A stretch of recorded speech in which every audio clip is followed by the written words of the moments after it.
नमस्कार मंडळी, श्री स्वामी समर्थ. तुम्हाला आजचा दिवस चांगला जावो हीच मी स्वामींच्या प्रार्थना करते. सुखाचा आनंदाचा जावो हीच मी स्वामींच्या चरणी प्रार्थना करते. आणि आज नवीन व्हिडिओला सुरुवात करते. येत्या 3 जुलैला म्हणजेच शुक्रवारी म्हणजेच उद्या आहे ती संकष्ट चतुर्थी. प्रत्येक महिन्यामध्ये चतुर्थी तिथी येत असते. प्रत्येक चतुर्थीचं महत्त्व हे वेगवेगळं असतं. जुलै रोजीची चतुर्थी तिथी आलेली आहे, तर तिला वेगळं असं महत्त्व आहे. कृष्ण पिंगल संकष्ट चतुर्थी या नावाने ओळखले जाते. या चतुर्थीचा प्रारंभ 3 जुलैला सकाळी 11:20 होणार आहे आणि समाप्ती 4 जुलैला दुपारी 12:39 होणार आहे. म्हणून या चतुर्थीचं व्रत 3 जुलैला म्हणजेच आपल्याला उद्या शुक्रवारी करायचं आहे.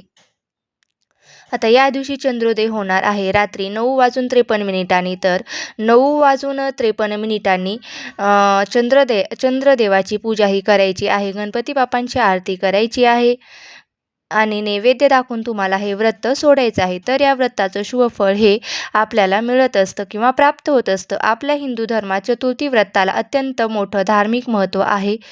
आता या संकष्टी शब्दाचा अर्थ संकटाचे निवारण करणे असा होतो. हे व्रत भगवान श्री गणेशाला समर्पित असतं आणि समर्पित असतं. यामुळेच व्रत करणाऱ्या व्यक्तीच्या जीवनातील सर्व अडचणी दुःख दूर होत असतात. एवढेच नाही तर गणपती बाप्पांना विघ्नहर्ता, बुद्धीचे, यश प्राप्तीचे देवता असे सुद्धा ओळखलं जातं.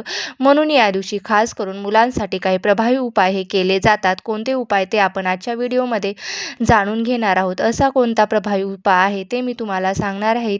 संकष्ट चतुर्थी ही गुरुवारी आलेली आहे. तुम्ही उपवास नाही केला तरी चालेल, पण प्रत्येक आईने आपल्या मुलाच्या उत्तम आरोग्यासाठी हा करा. एक लवंगाचा अत्यंत प्रभावी उपाय. हा उपाय केल्याने मुलांचे सर्व दोष, विघ्न, अडचणी, हट्टीपणा दूर होईल. अभ्यासात प्रगती, नोकरीत भरभरून यश मिळेल. तर कोणता उपाय करायचा आहे तो आपण आजच्या व्हिडिओमध्ये जाणून घेऊया. मुलांची प्रत्येक इच्छा ही पूर्ण होईलच. तर हा एक लवंगाचा उपाय कसा करायचा आहे तर बघा, कोणत्या वेळेत करायचा आहे याबद्दलची संपूर्ण माहिती आपल्याला या व्हिडिओमध्ये पाहायची आहे. त्यामुळे काय करायचं आहे तर तुम्हाला व्हिडिओ स्किप न करता शेवटपर्यंत नक्की ऐकायचा आहे, जेणेकरून तुम्हाला संपूर्ण माहिती मिळून जाईल. बघा, आता काय करायचं आहे तर जेव्हा कधी मी नवीन व्हिडिओला सुरुवात करण्याआधी तुम्ही कमेंट बॉक्समध्ये ओम गण गणपते नमः लिहायला हा मंत्र विसरू नका, जेणेकरून तुम्हाला गणपती बाप्पांची कृपा आशीर्वाद ही तुमच्यावर होईल आणि तुमच्या कुटुंबावर सदैव राहील. तसेच व्हिडिओमध्ये देखील सांगितलं आहे की हा उपाय सांगणार आहे. हा उपाय आपल्याला शुक्रवारी चतुर्थीच्या दिवशी करायचा आहे. आता सकाळपासून ते अगदी संध्याकाळपर्यंत जेव्हा केव्हा तुम्हाला वेळ भेटेल त्यानुसार तुम्ही हा उपाय करा. तेव्हा फक्त 11 लवंगाचा उपाय आपल्या मुलांसाठी करायचा आहे, जो मी उपाय तुमच्यासोबत शेअर करणार आहे. हा उपाय अत्यंत प्रभावी आहे. हा उपाय केल्यामुळे नक्कीच मुलांच्या जीवनातील सर्व समस्या दूर होतील. गणपती बाप्पांना विघ्नहर्ता मानलं जाते. या दिवशी मुलांसाठी हा उपाय केल्याने मुलांच्या आयुष्यातील सर्व विघ्न संकट दूर होतात. एवढेच नाही तर गणपती बाप्पा हे विद्येची देवता, बुद्धी आणि ज्ञानाचे प्रतीक आहेत आणि म्हणून मुलांसाठी हा उपाय केल्याने मुलांना बुद्धी, ज्ञान, विविध कलांमध्ये निपुणता प्राप्त होते. त्यामुळे तुम्ही अगदी लहान मुलापासून ते मोठ्या मुलापर्यंत तुम्ही हा उपाय करू शकता. हा उपाय करत असताना मुलं आणि मुली या दोघांसाठी हा उपाय तुम्हाला करता येणार आहे. चतुर्थीचा दिवस हा अत्यंत शुभ दिवस मानला जातो. मंगलमूर्ती गणरायाचा हा दिवस आहे. तो भक्तांच्या इच्छा पूर्ण करून त्यांना सद्बुद्धी देतो. अडचणी दूर करणारा, बुद्धीची देवता आणि विघ्नहर्ता म्हणून आपण भगवान श्री गणेशाची ही पूजा करत असतो. आराधना करत असतो. या दिवशी करत असतो. गणेश पुराणात आणि शास्त्रामध्ये या दिवशी करण्यासाठी सांगितलेले काही खास उपाय सांगितले जातात आणि तोच उपाय मी आज तुमच्यासोबत शेअर करणार आहे.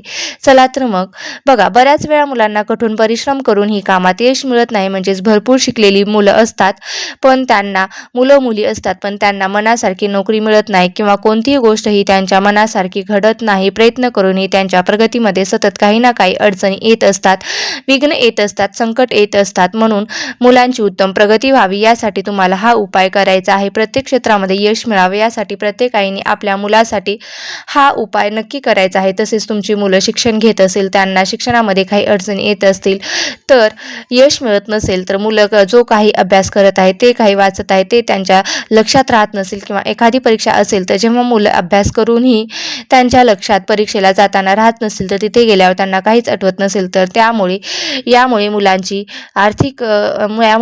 प्रगती होत नसेल किंवा मुलांच्या लक्षात राहत नसेल, तर जो काही अभ्यास करतात ते त्यांच्या लक्षात राहत नसेल, तर यासारखी समस्या सुद्धा या उपायाने नक्कीच दूर होते. हा उपाय केल्याने मुलांचा हट्टीपणा, तापटपणा, चिडचिडेपणा हा तर कमीच होतो, पण कमी होतो सुद्धा. मुलांच्या कुंडलीतील सर्व दोष, विघ्न, अडचणी सुद्धा दूर होतात. तर म्हणून जो हा उपाय आहे तो आपल्याला करायचा आहे. हा उपाय करण्यासाठी तुम्हाला काय करायचं आहे, तर शुक्रवारी सकाळी लवकर उठायचं आहे, स्वच्छ अंघोळ करायची आहे. यानंतर सर्वप्रथम स्वच्छ कपडे परिधान करायचे आहेत. आपल्या देवघरामध्ये आपल्याला गणपती बाप्पांच्या मूर्तीवरती शुद्ध पाण्याने अभिषेक करायचा आहे. अभिषेक करत असताना गणपती अथर्वशीर्षाचं पठण करायचं आहे. पठण करताना करायचं आहे. अभिषेक केलेलं पाणी म्हणजे जे तीर्थ असणार आहे ते मुलांना तुम्हाला प्यायला द्यायचं आहे. बाकीचं तीर्थ हे पिण्याच्या पाण्यामध्ये टाकायचं आहे. यानंतर तुम्ही गणपती बाप्पांना छान हळद, कुंकू, अक्षता, फुलं, जास्वंदाची फुलं असेल तर अतिशय उत्तम, नसतील तर तुमच्याकडे जी फुलं असतील ती तुम्ही गणपती बाप्पांना अर्पण करायची आहेत. गूळ खोबऱ्याचा नैवेद्य दाखवायचा आहे. दुर्वा आणि अगरबत्ती सुद्धा अर्पण करायचं आहे. यामुळे आपल्या घरातील वातावरण प्रसन्न होतं आणि हा उपाय तुम्ही सकाळी, दुपारी, संध्याकाळी कधीही करू शकता. फक्त उपाय करण्याच्या आधी तुम्हाला काय करायचं आहे, तर देवघरामध्ये म्हणजेच गणपती बाप्पासमोर एक दिवा प्रज्वलित करायचा आहे आणि दिवा प्रज्वलित केल्यानंतर हा उपाय करायचा आहे. उपाय करण्यासाठी तुम्हाला 11 लवंगा लागणार आहे, ज्या की तुम्ही घेऊ शकता. फुलांच्या अखंड लवंगा असतात, तर त्या तुम्हाला 11 संख्येमध्ये तुम्हाला लवंगा घ्यायच्या आहेत. यानंतर एक आसन घ्यायचं आहे. आसनावरती आपल्या देवघरासमोर बसून, गणपती बाप्पासमोर बसून 11 लवंगा या आपल्या उजव्या हातामध्ये घ्यायच्या आहेत आणि त्या लवंगावरती तुम्हाला गणपती बाप्पांची अतिशय उच्च कोटीची सेवा म्हणजेच गणपती अथर्वशीर्षाचं 11 वेळा गणपती अथर्वशीर्षाचं पठण करायचं आहे. शेवटी एकदा फलश्रुती म्हणायचं आहे आणि एकदा शेवटी फलश्रुती म्हणायचं आहे. प्रत्येक वेळा तुम्हाला फलश्रुती म्हणायची गरज नाही. अशा वेळा गणपती अथर्वशीर्षाचं पठण करून घ्या आणि एकदा तुम्ही फलश्रुती म्हणायची आहे. फलश्रुती ही शेवटी म्हणायची आहे. यानंतर आपल्या मुलांसाठी मनोभावे गणपती बाप्पांकडे प्रार्थना करायची आहेत. मुलांच्या आयुष्यात ज्या काही समस्या आहेत, ज्या काही अडचणी आहेत त्या तुम्ही दूर करा. ज्या काही संकट आहेत त्या तुम्ही दूर करा. अभ्यासात त्याचं मन लागत नाही, नोकरीमध्ये त्याला नोकरी मिळत नाही, अभ्यास करतो पण त्याला लक्षात राहत नाही, ज्या काही समस्या आहेत ते मनोभावे व्यक्त करायचे आहेत. यानंतर त्यातला एक लवंग ही आहे ते आपल्या मुलाला खायला द्यायची आहे. यानंतर त्या 10 लवंगा ज्या आहेत त्या एका डबीमध्ये भरून तशाच तुमच्या देवघरामध्ये ठेवायचे आहे. दुसऱ्या दिवशी पुन्हा तुम्हाला एक लवंग हातात घ्यायची आहे. एक वेळा गणपती अथर्वशीर्षाचं पठण करायचं आहे आणि दुसऱ्या दिवशी दुसरे लवंग मुलांना खायला द्यायचे आहे. असे तुम्हाला 11 लवंगाचा उपाय करायचा आहे. दररोज मुलांना एक लवंग आहे जी तुम्हाला खाऊ घालायची आहेत. अशा प्रकारे तुम्हाला ही सेवा करायची आहे. दररोज एक म्हणजे पहिल्या दिवशी एक, दुसऱ्या दिवशी एक, अशा 11 वेळा गणपती अथर्वशीर्षाचं सेवा करायची आहे. दुसऱ्या दिवशीपासून फक्त एकदाच तुम्हाला गणपती अथर्वशीर्षाचं पठण करायचं आहे. एकदा फलश्रुती म्हणायची आहे. त्यानंतर दुसरी लवंग खायला द्यायचं आहे. तिसऱ्या दिवशी सुद्धा सेम तुम्हाला अशा पद्धतीने सेवा करायची आहे आणि तिसरी लवंग खाऊ घालायची. असेच 11 दिवस तुम्हाला मुलांना हे 11 लवंग आहे ते तुम्हाला खाऊ घालायचे आहेत आणि तुम्ही स्वतः दिवसामध्ये तुमच्या मुलामध्ये सकारात्मक बदल घडू शकतात. मुलांच्या आयुष्यातील ज्या काही समस्या होत्या ना त्या कुठे ना कुठेतरी कमी झालेल्या तुम्हाला जाणवतील. आता तुमच्या घरामध्ये 2 मुलं असतील तर 2 मुलांसाठी 11 वेगवेगळ्या लवंगा घ्यायच्या का, तर पहिल्या दिवशी सेवा करताना पहिल्या 11 लवंगा हातात घेऊन पहिली 11 वेळा गणपती अथर्वशीर्षाचं सेवा करायची. यानंतर त्या लवंगा साईडला ठेवून पुन्हा दुसऱ्या 11 लवंगा मुलांच्या आपल्या हातात घ्यायच्या आणि पुन्हा 11 वेळा गणपती अथर्वशीर्षाचं पठण करायचं आहे. अशा प्रकारे आपल्याला हे पठण करायचं आहे. आता हे पठण झाल्यानंतर तुम्हाला काय करायचं आहे, तर शेवटी एकदा तुम्हाला फलश्रुती घ्यायची आहे. आता फलश्रुती घेत असताना त्यातील एक लवंग दुसऱ्या मुलाला खायला द्यायची आणि बाकीच्या जे लवंग आहेत त्या दुसऱ्या डबेमध्ये भरून ठेवायच्या आहेत. म्हणजेच अशा पद्धतीने तुम्ही मुलांसाठी हा उपाय करू शकता. मुलं आणि मुली या दोघांसाठी तुम्ही हा उपाय करायचा आहे. आता ही सेवा करत असताना जर अचानक महिलांना मासिक धर्म आला असेल तर अशा वेळी ही सेवा मोठी मुलं असतील तर त्यांना तुम्ही करायला सांगू शकता. मुलांनी स्वतः अथर्वशीर्षाचं पठण केलं केलं तरीही सुद्धा चालेल. वडिलांनी किंवा कोणीही घरातल्यांकडून ही सेवा करून घ्या. जर तुमची मुलं खरंच मोठी असतील तर त्यांना वाचता लिहिता येत असेल तर त्यांच्याकडून सुद्धा ही सेवा करून घेण्याचा प्रयत्न करा. छोटी मुलं असेल तर तुम्ही स्वतः आई वडिलांनी मग ही सेवा केली तरीही चालेल. घरामध्ये सुतक असेल तर हा उपाय तुम्हाला करता येणार नाही. हा अत्यंत प्रभावी असा उपाय. हा उपाय केल्याने नक्कीच तुमच्या मुलांच्या जीवनात ज्या काही समस्या आहेत त्या सर्व दूर होतील आणि त्यांच्या इच्छा मनोकामना पूर्ण होतील. या दिवशी एक दिव्य गणेश मंत्र आहे तो तुम्हाला म्हणायचा आहे. याचं पठण तुम्ही करू शकता. शास्त्रानुसार चतुर्थीपासून सलग 51 दिवस जर आपण या या मंत्राचं पठण केलं तर मंत्रसिद्धी प्राप्त होत असते. म्हणूनच मंत्रातील जी ऊर्जा आहे ती तुमच्या पाठीशी उभी राहते. या उपासनेचा अनुभव तुम्हाला 1 आठवड्यामध्येच यायला लागेल. अशा प्रकारे तुम्हाला हा उपाय करायचा आहे. तुमच्या मनात एक वेगळी शांतता मिळते. हा उपाय केल्याने अडकलेली सर्व कामे पूर्ण होतात, मार्ग होतात आणि दिसू लागतात आणि तुमची प्रत्येक इच्छा जी आहे तर ती पूर्ण होते.